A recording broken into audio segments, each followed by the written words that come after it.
나는 평생 사람을 보며 깨달았다. 나이가 들수록 사람의 가치는 재산이 아니라 태도에서 드러난다는 것을.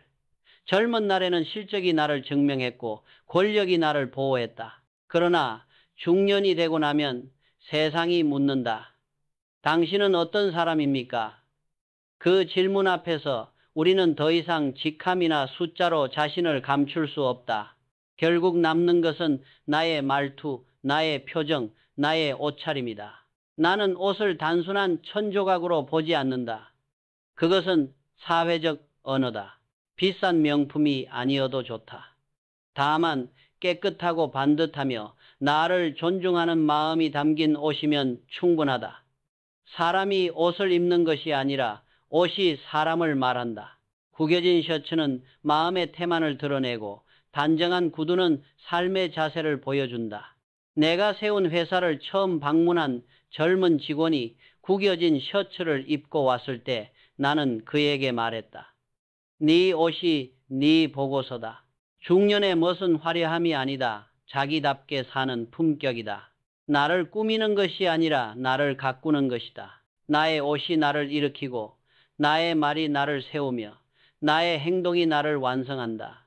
우리는 종종 우아한 옷을 찾지만 우아한 마음이 먼저다. 옷을 고를 때 나는 늘 자문한다. 이 옷은 나의 하루를 어떻게 만들 것인가? 옷은 단지 외형이 아니라 내 마음의 방향을 정리하는 장치이기 때문이다. 나는 한 번의 만남도 허투루 하지 않았다. 상대가 누구든 그의 시간과 존재를 존중하기 위해 격식을 지키는 태도를 잃지 않았다.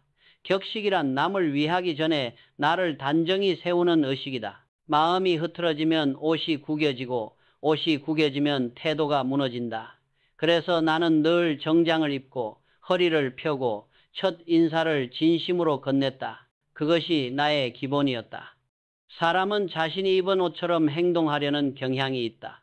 단정하게 입으면 단정한 말을 찾고 무심하게 입으면 무심한 행동을 한다. 옷은 우리 내면의 거울이다. 내가 젊은 시절 양복을 입고 거래처를 다닐 때 사람들은 내 상품보다 내 태도를 먼저 보았다. 신뢰는 가격표에 있지 않았다. 신뢰는 품격에서 시작된다. 나는 세상에 말한다. 우아한 사람이 되고 싶다면 우아한 옷을 입고 우아한 말을 하라. 그러나 그 우아함은 타인의 시선을 위한 장식이 아니라 나 자신에 대한 약속이어야 한다. 중년의 품격은 스스로를 존중하는 힘에서 비롯된다. 스스로를 존중하는 사람만이 남을 존중할 수 있고 그 존중이 모여 사회의 품격을 만든다. 이제 나는 젊은 세대에게 이렇게 말한다. 명품을 사지 말고 자신을 명품처럼 다루어라. 당신이 입는 옷의 값이 아니라 그 옷을 대하는 태도가 당신의 가치를 결정한다. 나를 가장 잘 드러내는 순간은 화려한 자리에서가 아니라 아무도 보지 않는 일상에서다. 나이가 든다는 것은 점점 단순해지는 일이다. 가진 것을 자랑하기보다 불필요한 것을 버리고 본질을 남기는 일이다. 옷도 말도 관계도 마찬가지다. 결국 품격이란 내가 가진 것이 아니라 내가 비워낸 것이다. 나는 사업을 하며 수없이 많은 사람을 만났다. 그 중에는 재산을 자랑하는 사람도 있었고 지식을 자랑하는 사람도 있었다. 그러나 진짜 인상 깊은 사람은 자랑하지 않았다. 그는 단정했고 말이 짧았으며 눈빛이 따뜻했다. 나는 그런 사람을 볼 때마다 속으로 이렇게 중얼거렸다. 이 사람은 자기 자신을 다스릴 줄 아는 사람이구나. 사람은 결국 자신을 관리하는 법으로 평가받는다. 그 관리의 시작은 옷이다. 비싼 옷이 아니라 깨끗한 옷, 명품이 아니라 정돈된 태도가 중요하다. 내가 한 번도 잊지 못하는 장면이 있다. 어느 날 한 중년의 남자가 면접장에 들어왔다. 구두는 반짝였지만 표정은 닫혀 있었다. 나는 그에게 물었다. 오늘 어떤 마음으로 오셨습니까? 그는 대답했다. 좋은 인상을 주기 위해 옷을 잘 차려입었습니다. 나는 고개를 끄덕였지만 속으로는 이렇게 생각했다. 진짜 좋은 인상은 옷이 아니라 마음에서 나온다. 내가 말하는 품격은 타고나는 것이 아니다. 하루하루의 태도에서 만들어진다. 사람은 나이를 먹을수록 사회적 역할이 줄어든다고 느낀다. 명함이 사라지고 직함이 사라지고 사람들의 시선도 줄어든다. 그때부터 진짜 품격이 시험된다. 아무도 나를 보지 않을 때에도 스스로를 단정히 세우는 힘, 그게 진짜 우아함이다. 나는 젊은 시절부터 옷을 입을 때마다 스스로에게 물었다. 이 옷이 오늘의 나를 대표할 수 있는가? 그 물음은 단순히 패션의 문제가 아니었다. 그것은 나의 하루, 나의 일, 나의 말, 나의 인간관계까지 모두 포함하는 자기 점검이었다. 옷은 결국 나 자신에 대한 태도를 비추는 거울이었기 때문이다.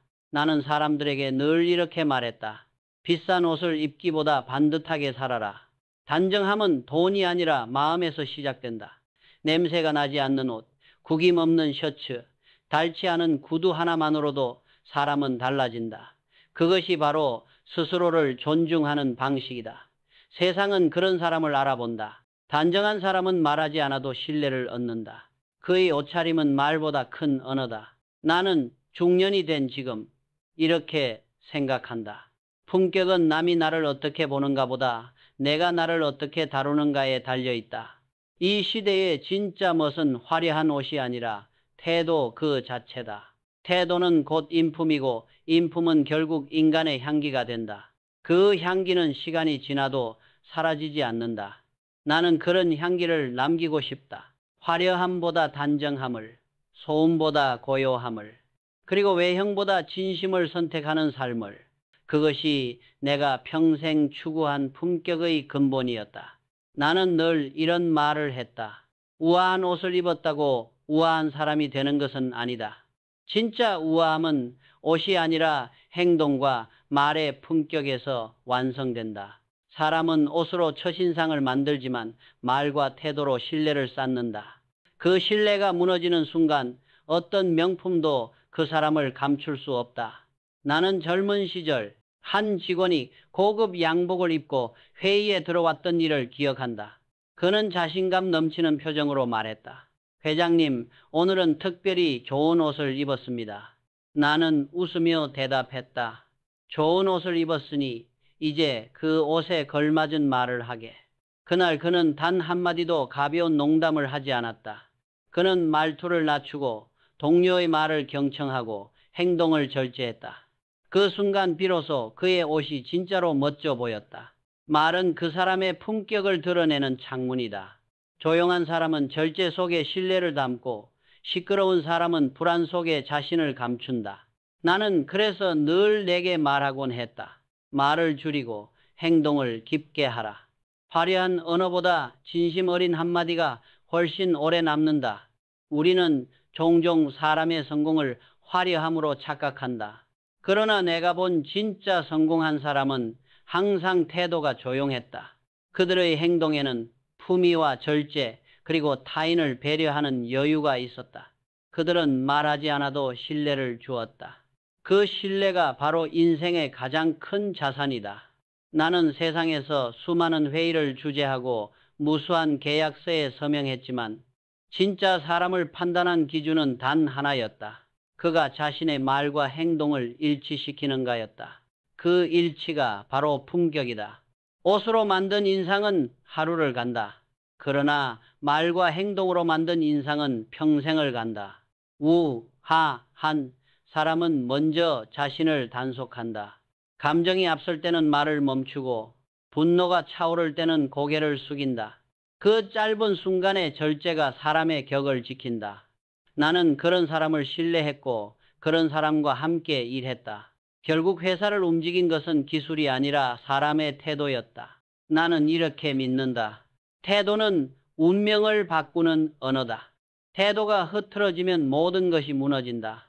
그 반대로 태도를 바로 세우면 운명조차 방향을 바꾼다. 그러므로 나는 오늘도 젊은 이들에게 말하고 싶다. 우아한 말을 하라. 타인을 깎아내리지 말고 스스로를 낮추어라. 그 말 한 줄, 그 행동 하나가 당신의 세상을 만든다. 나는 젊은 날엔 빠름이 미덕이라 믿었다. 결정을 재빠르게 내리고 판단을 날카롭게 해야 성공한다고 생각했다. 그러나 나이가 들수록 깨달았다.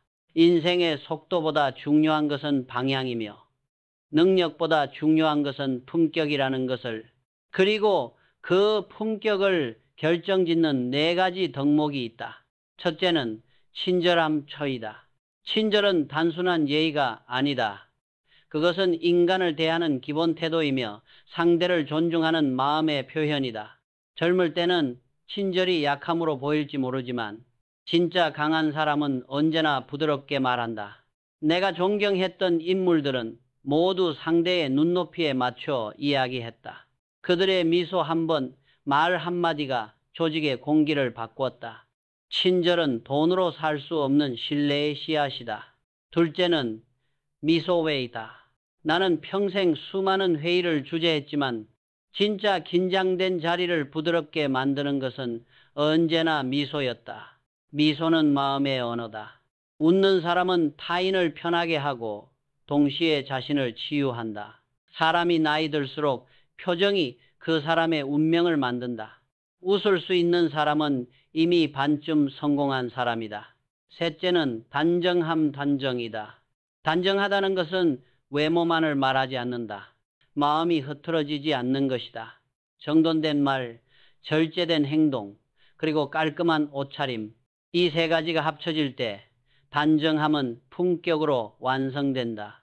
나는 늘 직원들에게 말했다. 너희 책상이 너희 마음이다. 정리된 공간은 집중을 낳고 집중은 성과를 낳는다. 단정한 사람은 혼란 속에서도 흔들리지 않는다. 넷째는 칭찬 간잔이다. 나는 사람을 다루는 데 있어 가장 강력한 무기는 칭찬이라 믿었다. 진심 어린 칭찬은 사람의 가능성을 깨운다. 당신은 할 수 있다는 말 한 줄이 누군가의 인생을 바꾼다. 나는 많은 리더들이 지적에는 익숙하지만 인정에는 서툰 것을 보았다. 그러나 진짜 리더는 단점을 찾지 않고 장점을 키운다. 칭찬은 돈이 들지 않지만 그 효과는 억만금의 가치가 있다.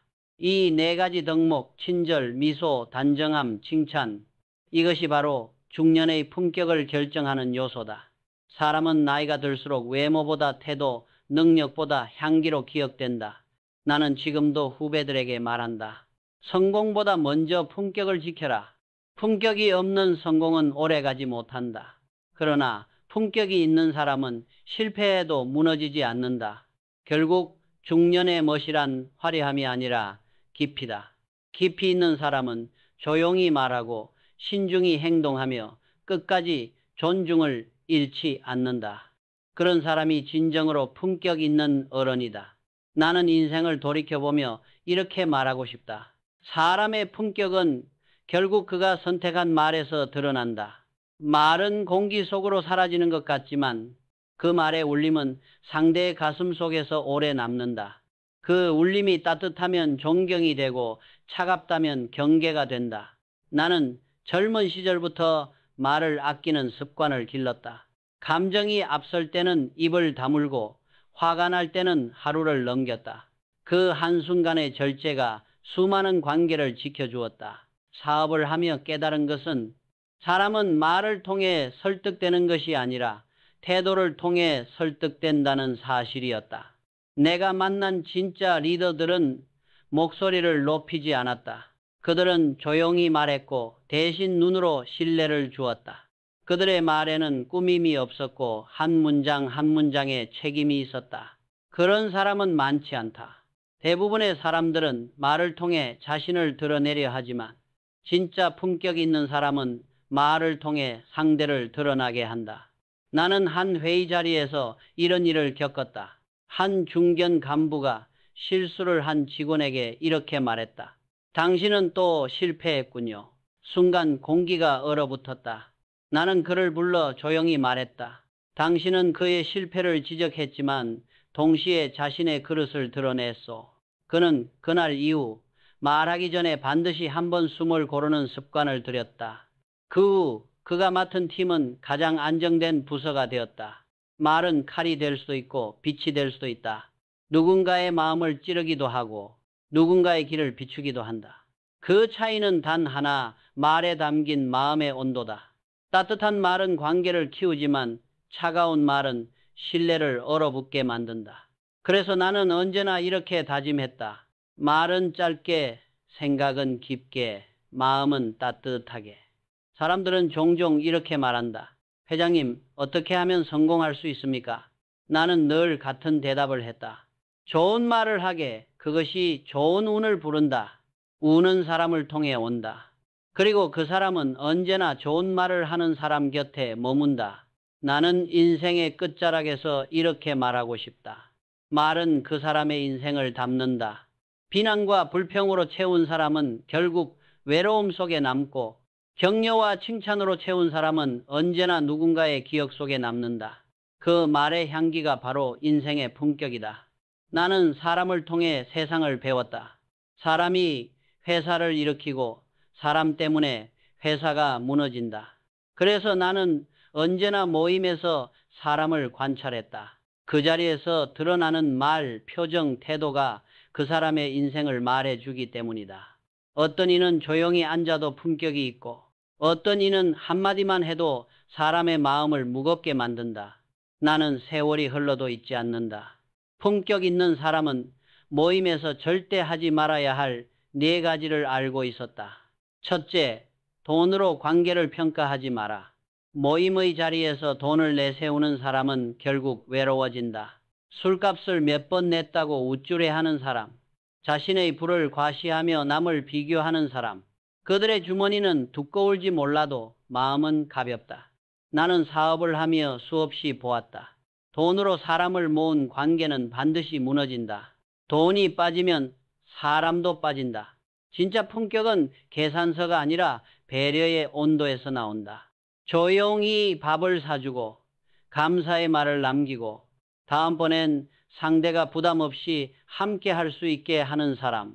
그런 사람이 오래 간다. 둘째, 자식의 성공을 자랑하지 마라. 자식은 내 삶의 일부이지 나의 명함이 아니다. 나는 동창 모임에서 늘 이런 광경을 봤다. 우리 아들은 대기업에 들어갔어. 우리 딸은 유학 중이야. 그 말이 끝나면 누군가의 얼굴이 굳어졌다. 자랑은 내겐 기쁨이지만 타인에겐 상처가 된다. 특히 세월을 견디며 아픔을 겪은 이들에게 그 자랑은 칼처럼 다가온다. 나는 그래서 늘 말했다.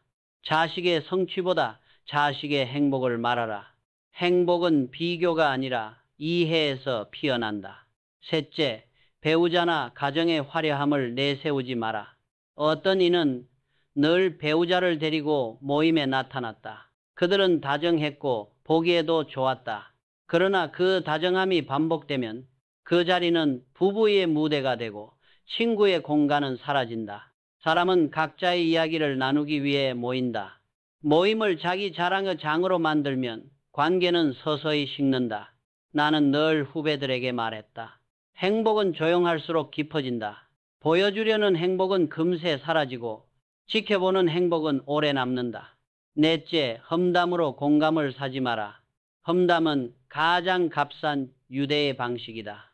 누군가를 깎아내리며 얻은 웃음은 결국 자신을 무너뜨린다. 나는 회의에서도 사석에서도 이 원칙을 지켰다.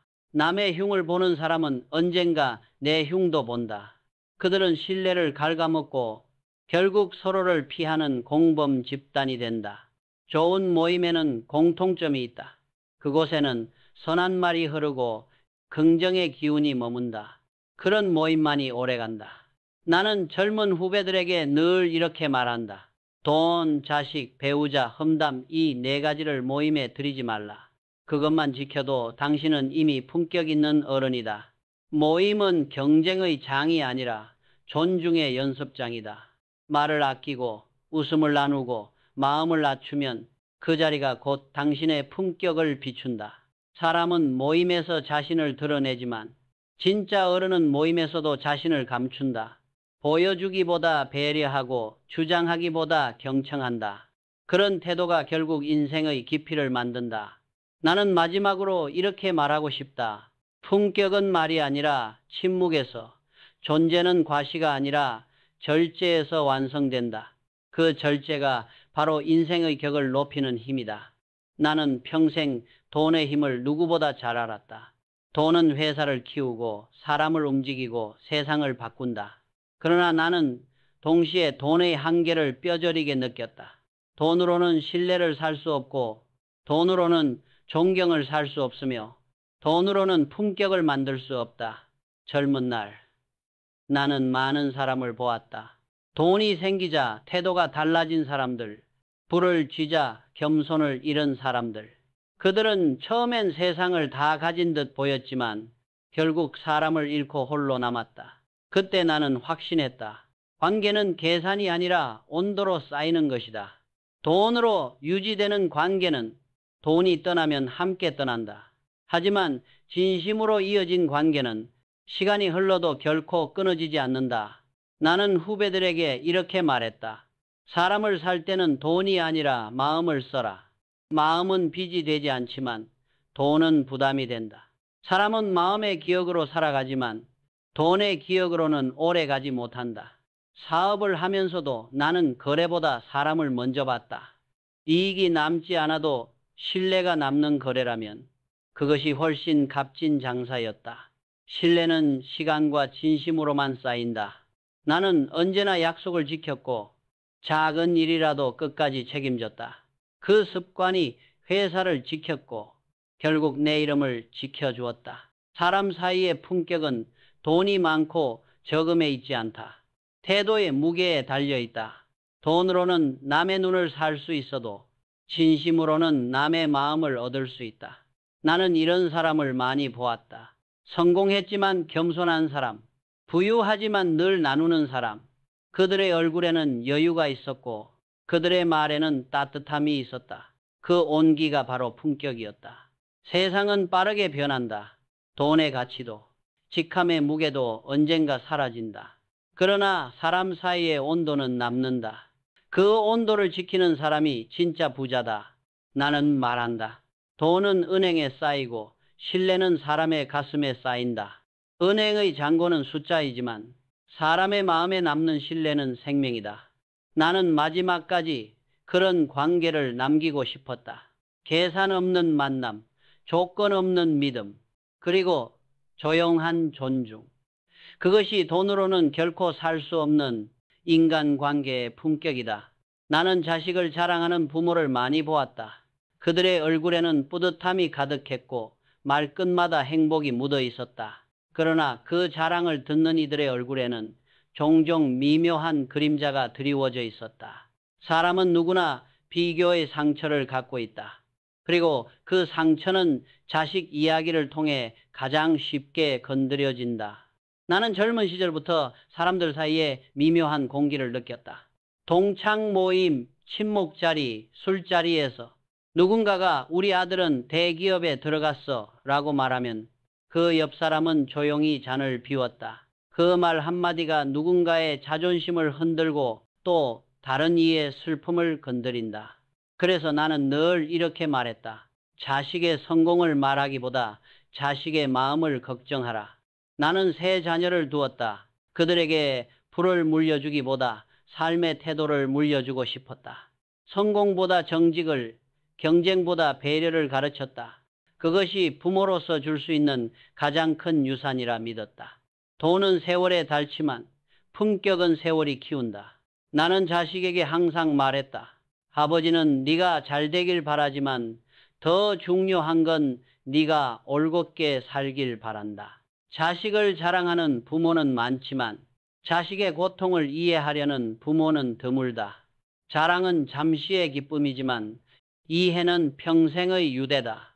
사람들은 자식을 통해 자신을 증명하려 하지만 진짜 부모는 자식을 통해 사람을 배운다. 나는 한 모임에서 이런 말을 들었다. 우리 아들은 의사야. 그 말에 옆에 있던 한 친구가 조용히 말했다. 우리 아들은 지금 투병 중이야. 그 순간 방 안의 공기가 달라졌다. 모두가 침묵했다. 그때 나는 마음속으로 다짐했다. 다시는 자식 이야기를 경쟁의 언어로 하지 않겠다. 사람은 각자의 시간표가 있다. 누군가는 빨리 피어나고 누군가는 늦게 꽃을 피운다. 그러나 결국 모두 자기 속도로 살아간다. 부모의 자랑은 그 속도를 방해할 때가 많다. 비교의 눈으로 자식을 보면 그 자식은 결국 타인의 삶을 살게 된다. 나는 그것을 누구보다 경계했다. 부모의 말 한마디가 자식의 평생을 바꾼다. 그 말이 격려라면 길이 열리고 그 말이 비교라면 마음이 다친다. 나는 언제나 자식에게 이렇게 말했다. 남보다 늦어도 괜찮다. 다만 네 길에서 멈추지 말아라.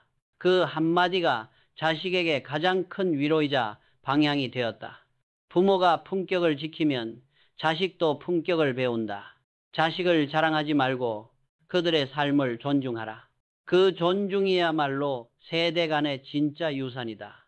나는 한평생 회사를 세우며 수많은 사람을 만났지만 결국 그들의 진짜 모습을 본 곳은 사무실이 아니라 가정이었다. 직장에서 아무리 성공해도 가정이 무너지면 그 사람은 무너진 것이다. 회사가 조직이라면 가정은 인간의 근본이다. 회사는 성과로 유지되지만 가정은 존중과 절제로 유지된다. 나는 젊은 날 가정의 품격을 지키는 것이 사업의 성패만큼 중요하다는 것을 몰랐다. 그러나 세월이 흐르며 깨달았다.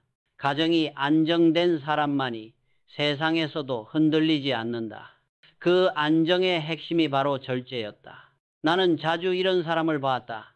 모임에 나와 배우자를 자랑하는 사람, 부부의 행복을 남에게 과시하며 웃는 사람들.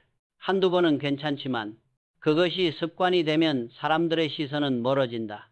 행복은 소리로 증명하는 것이 아니라 고요함 속에서 빛나는 것이다. 진짜 품격 있는 사람은 가정의 이야기를 밖으로 내지 않는다. 기쁨도 슬픔도 조용히 품는다.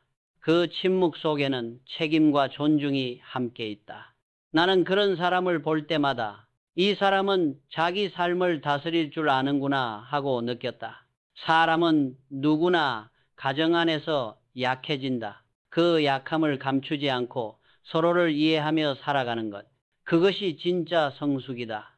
남 앞에서 자랑할 필요도 없고 남과 비교할 이유도 없다. 가정의 품격은 보여지는 화목이 아니라 보이지 않는 절제에서 완성된다. 나는 아내에게 늘 감사했다. 그녀는 내 곁에서 평생 조용히 회사를 지켜봤고 말없이 나를 도왔다. 그 절제된 사랑이 내 삶의 균형을 잡아주었다. 그녀의 침묵은 단순한 인내가 아니라 깊은 지혜였다. 그 지혜 덕분에 나는 폭풍 같은 세월 속에서도 중심을 잃지 않았다. 나는 후배들에게 말한다. 가정은 사람의 마지막 명함이다. 사회에서의 이름이 사라져도 가정에서 불리는 이름은 남는다. 그 이름이 따뜻하게 기억되려면 지켜야 할 단 한 가지가 있다. 절제다. 말을 아끼고 감정을 다스리고 서로의 자리를 존중하라. 그 절제가 바로 사랑의 품격이다. 돈으로 집은 지을 수 있지만 절제 없이는 가정을 세울 수 없다. 나는 그 사실을 깨닫는데 평생이 걸렸다. 그리고 이제는 확신한다. 세상에서 가장 고귀한 성공은 품격 있는 가정을 지키는 것이다. 나는 평생 사람을 다루는 일을 했다. 사람이 모이면 반드시 생기는 것이 있다. 그것은 바로 이야기다. 그러나 그 이야기 속에는 언제나 두 종류가 존재한다. 하나는 사람을 세우는 말이고 다른 하나는 사람을 무너뜨리는 말이다. 나는 이 두 가지가 회사를 살리기도 하고 조직을 썩게 만들기도 하는 것을 수없이 보았다. 가장 위험한 말은 거짓말이 아니다. 그보다 더 무서운 것은 험담이다. 험담은 사실의 옷을 입은 독이다. 겉으로는 진실처럼 보이지만 그 속에는 질투와 분노가 섞여 있다. 나는 언제나 이런 말을 했다. 험담하는 자 곁에는 반드시 불행이 머문다. 한 번은 내 부하 직원 중 한 사람이 동료의 뒷얘기를 가볍게 흘렸다. 나는 그 자리에서 조용히 말했다. 그 입은 오늘 남을 깎았지만 내일은 너를 깎을 것이다.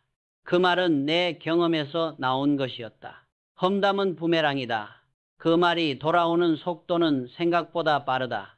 사람들은 험담을 통해 공감을 얻는다고 착각한다. 같이 누군가를 비난하며 우리는 한편이다 라고 느낀다. 그러나 그 공감은 단단한 신뢰가 아니라 불안한 연대다. 그 관계는 진심이 아니라 두려움으로 유지된다. 누군가가 사라지면 그 자리에 또 다른 험담이 올라온다. 이런 모임은 결국 자신을 갉아먹는다. 나는 오래된 동창 모임에서도 같은 현상을 보았다.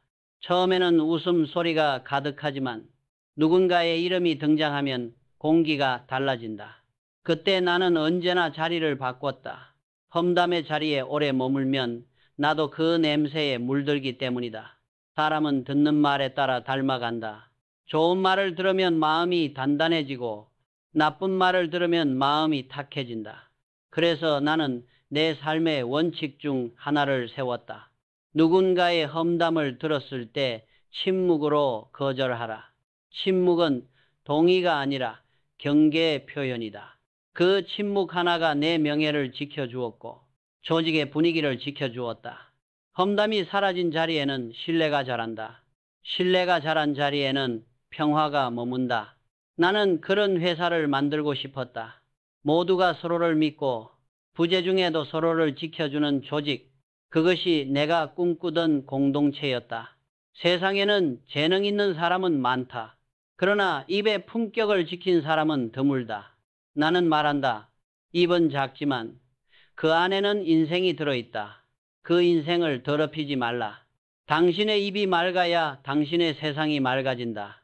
나는 인생의 대부분을 말하는 자리에서 보냈다. 회의석상에서, 연단에서, 인터뷰에서 사람들은 늘 내 말을 들으려 했다. 하지만 세월이 흐르며 깨달았다. 진짜 어른은 말로 평가받지 않고 귀로 판단받는다. 젊을 때 나는 말이 빠른 사람이 유능한 줄 알았다. 생각보다 먼저 결론을 내리고 상대의 말을 끊고 내 의견을 강조했다. 그것이 리더십이라 믿었다. 그러나 어느 날 한 노년의 선배가 내게 이렇게 말했다. 이 회장, 들을 줄 아는 사람이 세상을 움직인다네. 그 한마디가 내 인생을 바꿨다. 그 이후로 나는 말하기보다 듣는 연습을 했다. 사람의 말에는 그 사람의 마음이 숨어 있다. 말의 내용보다 그 말이 왜 나왔는지를 듣는 것이 중요하다. 감정의 파도, 눈빛의 떨림, 말끝의 숨소리 속에 그 사람의 진심이 숨어 있다. 그걸 알아채는 귀가 바로 품격 있는 귀다. 나는 수많은 직원과 경영진을 만나며 배웠다. 뛰어난 리더는 지시를 잘하는 사람이 아니라 사람의 이야기를 끝까지 들어주는 사람이었다. 누군가의 말이 서툴더라도 그 안에 담긴 진심을 읽을 수 있는 사람, 그 사람이 조직의 신뢰를 얻었다. 듣는 리더는 사람의 입을 열게 하고 말 많은 리더는 사람의 마음을 닫게 만든다. 나는 회의 중에도 이런 습관을 들였다. 누군가가 말할 때 눈을 마주치고 중간에 끊지 않았다. 그 짧은 경청의 시간이 그 사람의 자존감을 세워주었다. 그리고 그렇게 세워진 자존감이 회사 전체의 품격을 높였다. 사람은 듣는 태도로 그릇이 드러난다. 경청은 지식보다 깊은 교양이고 침묵은 말보다 큰 언어다. 말을 많이 하는 사람은 정보는 늘리지만 들을 줄 아는 사람은 사람을 얻는다. 나는 그것을 인생의 황금률이라 불렀다. 중년이 되면 사람들은 말이 많아진다. 경험이 쌓였기 때문이다. 그러나 그 경험이 지혜로 변하려면 반드시 한 단계를 거쳐야 한다. 경청. 듣지 않는 사람은 결국 자신만의 과거에 갇히고 듣는 사람은 타인의 현재 속에서 성장한다. 나는 이렇게 믿는다. 진짜 어른은 말을 줄이고 귀를 연다. 그 귀로 세상의 소리를 듣고 사람의 고통을 듣고 자신의 오만함을 듣는다. 그때 비로소 인생의 품격이 완성된다. 나는 평생 많은 것을 얻으려 애썼다. 돈을 벌고 회사를 세우고 이름을 남기려 했다. 그러나 인생의 끝자락에서 깨달았다. 인간의 품격은 얼마나 채웠느냐가 아니라 얼마나 비워냈느냐로 결정된다. 젊은 날엔 모든 것이 경쟁이었다. 남보다 더 앞서야 했고 더 많이 가져야 했다. 그러나 시간이 흘러 뒤를 돌아보니 그토록 쫓았던 것들 대부분은 결국 내 손에서 사라져 있었다. 남은 것은 오직 태도와 사람이었다. 그리고 그 둘은 오히려 비워낼수록 깊어지고 낮출수록 단단해졌다. 나는 늘 젊은이들에게 이렇게 말한다. 성공은 채움의 결과지만 품격은 비움의 결실이다. 비운다는 것은 단념이 아니라 정화다.